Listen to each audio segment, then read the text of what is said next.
நம்முடைய பிதாவாகிய தேவனாலும் கர்த்தராகிய இயேசு கிறிஸ்துவினால் உங்களுக்கு கிருபையும் சமாதானம் பெருப்பதாக.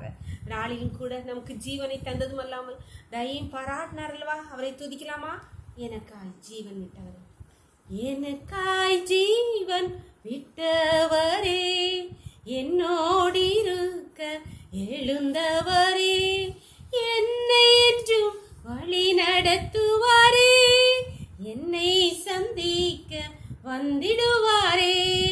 இயேசு போதுமே, இயேசு போதுமே, எந்த நாளிலுமே என் நிலையிலுமே எந்த வாழ்வினிலே இயேசு போதுமே. புல்லுள்ள இடங்களில் நீத்திடுவார், அமர்ந்த தண்ணீரண்டு நடத்திடுவார், ஆத்துமாவை தினம் தேற்றிடுவார், மரண பள்ளத்தாக்கில் காத்திடுவார்.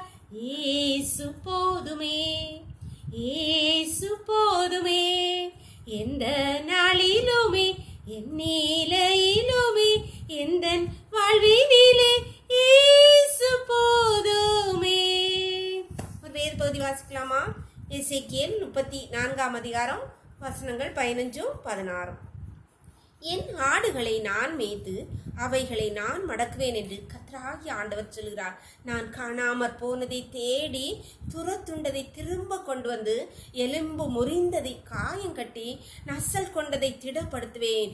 நியாயத்துக்கு தக்கதாய் அவைகளை மேய்த்து புஷ்டியும் பலமும் உள்ளவைகளை அளிப்பேன் என்று சொல்லுகிறார்.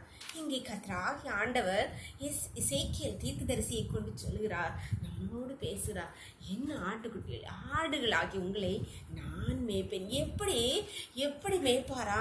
காணாமற் போனதை தேடி கண்டுபிடிச்சு துரத்துண்டதை அங்கீகரித்து திரும்ப கொண்டு வந்தது, எலும்பு முறிந்ததை காயங்கட்டி நசல் கொண்டதை திடப்படுத்துவேன் என்று சொல்லுறார்.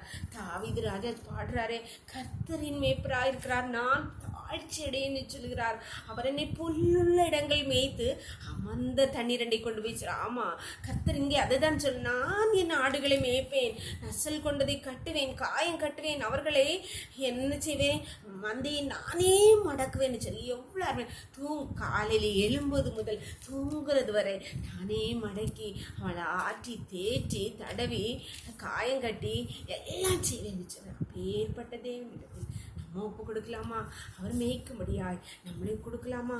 அப்பொழுது அவர் நம் எல்லா காரியங்களையும், நாம் காலையில் எழும்போது முதல் இரவு தூங்குவது வரை எல்லா காரியங்களையும் அவரே பார்த்து கொள்வார், அவரே நம்மளை மடக்குவார். நம்முடைய ஒப்பு கொடுத்து ஜெபம் பண்ணலாமா? நம்முடைய குடும்பங்களை பிள்ளைகளையும் ஒப்பு கொடுத்து ஜெபம் பண்ணலாமா? எங்களிலேயே சீக்கிரம் எங்கள் அன்பின் தகப்பனே, இந்த அருமையான நாளை கூட எங்களுக்கு வாய் தந்தீங்களேப்பா, கொடி நன்றிப்பா. நாளின் காலை முதல் இம்மட்டுமா உம்முடைய தயவுள்ள கிருபைகளை தாங்கினதேப்பா, கொடி நன்றிப்பா. இப்பொழுதும் அடியாளோடு இணைந்திருக்கிற ஒவ்வொரு பிள்ளைகளையும் உடைய கருத்திலே தருகிறோமப்பா, ஒவ்வொரு பிள்ளைகளும் உடைய கருத்திலே தருகிறோமப்பா.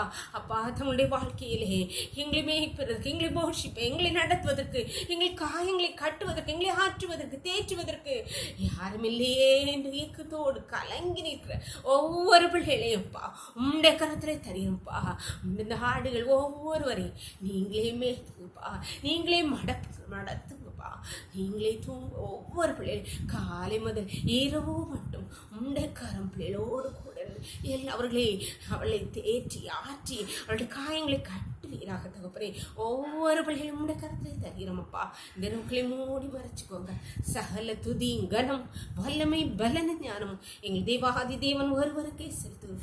இயேசுவின் மூலம் ஜெபங்கள் நல்ல தந்தையே, ஆமென். God bless you. கர்த்தர் உங்களை ஆசீர்வதிப்பாராக. ஆமென்.